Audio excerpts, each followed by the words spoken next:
Hey, how's it going? Welcome back.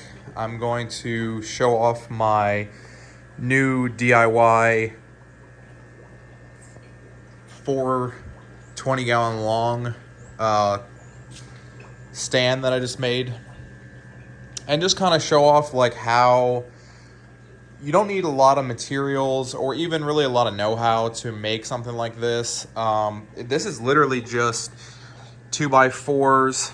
And then underneath, obviously it has bracing, and, I try to keep the outlets off the ground so there can be drip loops.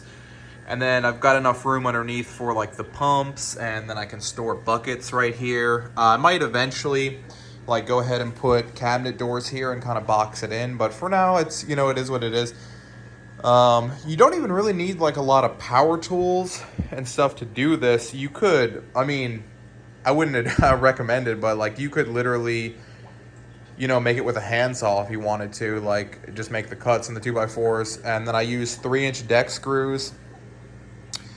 They seem to work out pretty good because they just go through both 2x4s and don't make it out the other side.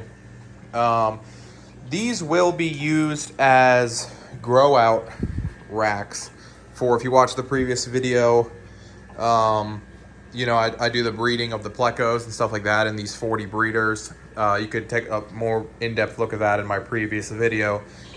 But right now we have the super red babies growing out in here.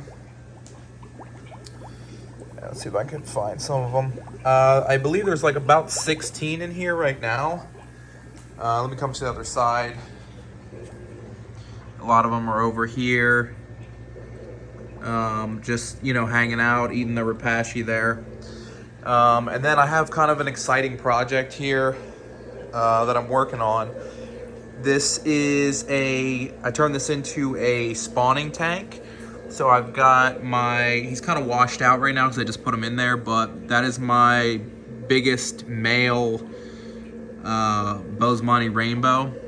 And then I only have one female, and that's why I'm trying to breed them to get more, but I'll also be selling them.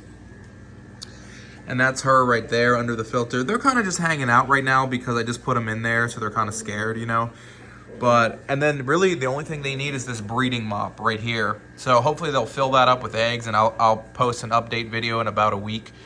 I'm hoping that gets filled up with eggs though from the female. Once they settle in, I'll leave them in here for about a week and a half. And man, these are just beautiful fish.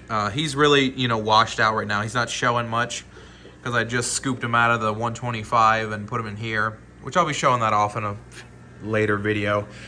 But this is my idea of sort of like a grow out rack. I also have a top that fits on it. It's just a sheet of plywood, and it fits right on it over the top. And it can also be used as like a workbench, so I can test. I'll set the top on it on these 2x4s right here, and I'll test my tanks on it, or just work off the top of it, and then I can feed the tanks like without just through this gap right here. But then when I want to do maintenance, I'll take the top off, and it works really well. I really like this design. I might be making another one just for more grow out space, but this is what it is right now. These two are empty right now, but I'm sure I'll be doing something with them. I'm going to go ahead and move. I have albino tiger barb fry and some Madagascar rainbowfish fry in this tank. You can kind of see them swimming around there, and I'll probably be pulling them soon. There's a tiger barb to grow out in these right here.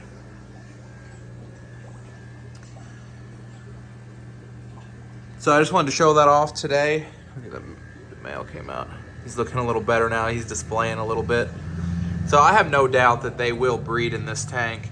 I have seen lots of breeding behavior where the male is showing off, flashing to the females and whatnot, or the female in my main tank, my 125.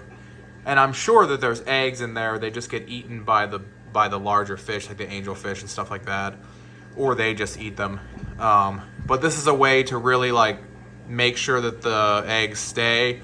And then I'll pull these guys out, and then I'll just hatch the babies out in here in the spawning mop. So, yep, that's the update for today. Hopefully I'll make an update video in about a week showing, hopefully, you know, some eggs in the mop and what I do to hatch them out. So, thanks for watching, and like and subscribe.